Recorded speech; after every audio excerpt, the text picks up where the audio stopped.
It's been a few days and we're going to continue our painting. Since our paint is fully dry, I'm going to continue to touch up the layers and iterate towards the final result. We can approach this painting now in a few different ways. I like to get a full amount of coverage for the main elements of my painting before I do anything else.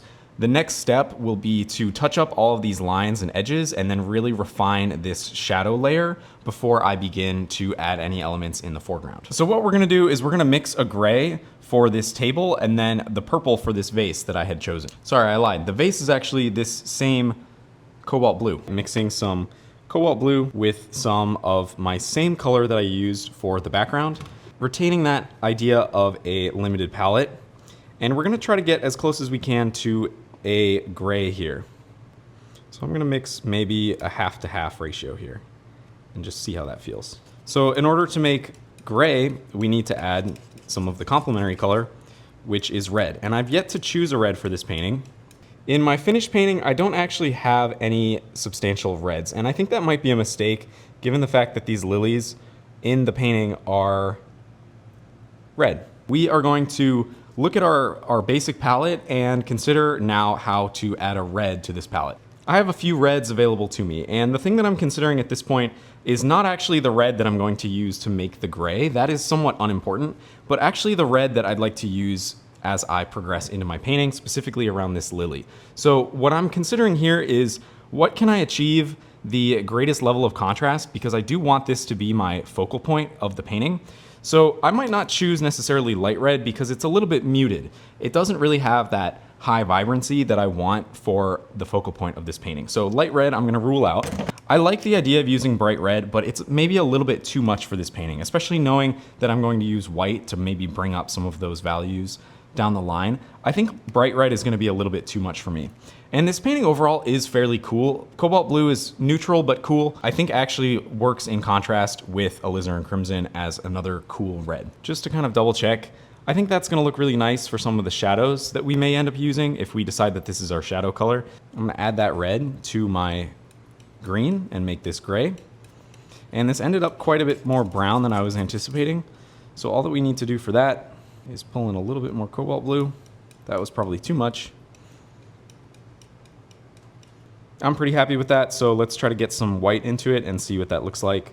So what I'm considering now that we've approached this table is how do I actually refine the shadow? What I'm gonna do is actually touch up any of the textures and any of the gaps between both using my yellow and my blue to try to kind of refine this edge here. And again, this is something where we kind of always have the option to refer back to our reference and consider how things might need to change. I've made a mistake along this whole end here where the edge of this vase comes over here and then it shoots back up.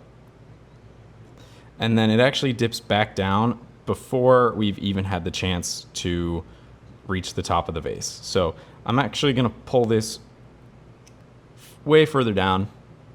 So you might completely miss when you're drawing the first time. And I'm glad that I saw it now rather than at the end of my painting. My gut has been telling me this whole time that I should just use, in fact, the yellow straight from the tube. And I was fighting that, but I think I'm going to stop fighting that. Despite it being this really bright color, I'm okay with that. I think now that I have a little bit more clarity on where my edges are and that sort of thing, I'm gonna just start adding those in here. To me, that's a lot more pleasing just right from the jump. And it really does come all the way to the end. I know that the line for the vase, again, is roughly a little bit higher, so we can mark that in. And then we've got a lot more of the shadow as it pulls to the right. And I'm also beginning to look at this painting with a slightly higher fidelity. So instead of blocking this whole thing as one thing, I'm gonna also consider the fact that there's a closed lily here and then some other leaf form that's here. So we're gonna actually end up blocking that back in.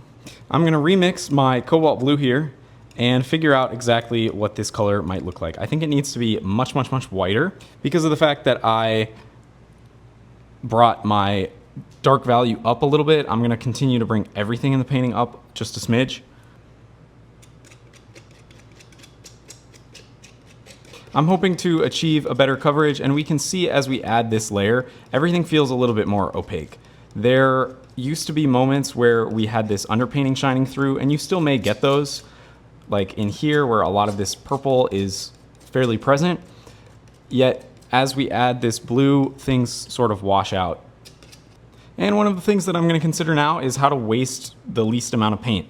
So I might actually start kind of drawing in my vase here. I know that it's about here. The height ended up about here. I know that all of this is going to end up getting covered anyway, so I'm not really going to worry about it too much.